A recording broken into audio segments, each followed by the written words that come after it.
26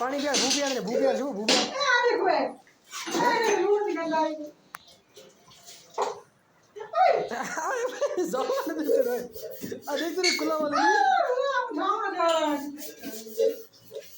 सुबह किया ऊपर क्या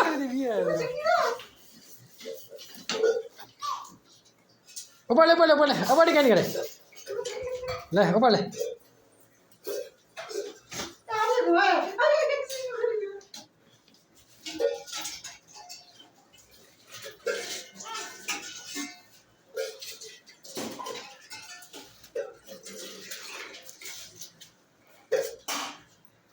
material, come material. Oh, punya kuna material. Semua punya material, Halo. Punya material. Hanya. Coba hanya. Arek. पानी पियाड़ भू पियाड़ छो भू पियाड़ हैं नहीं ज़बान देते रहे देख तेरे कुल्ला वाले नहीं बकरे दे दिए यार भू पियाड़ जालिया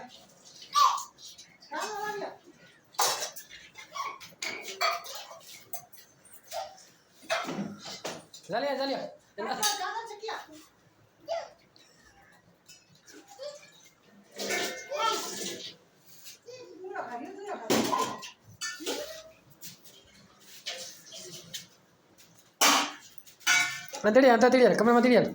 Oh, punya kuna material. Semua punya material. Halo, hanya material. Hanya. Coba hanya. Arek.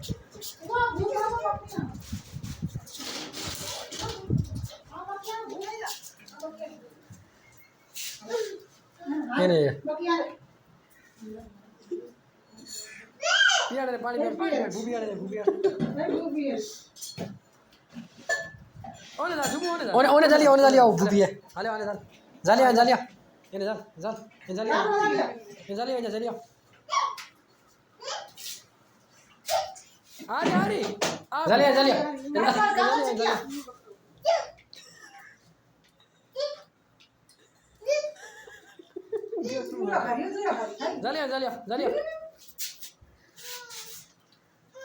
ये सही है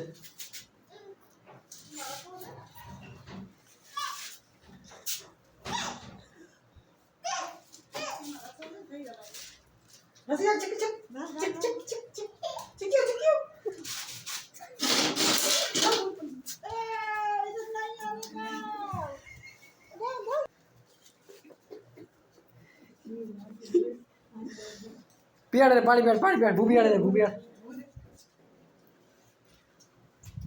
ओने दाल हाले आने दाल ये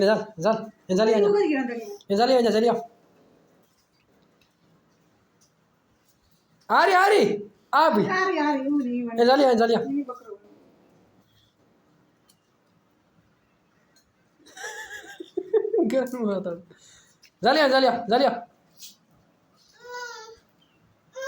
ये सही है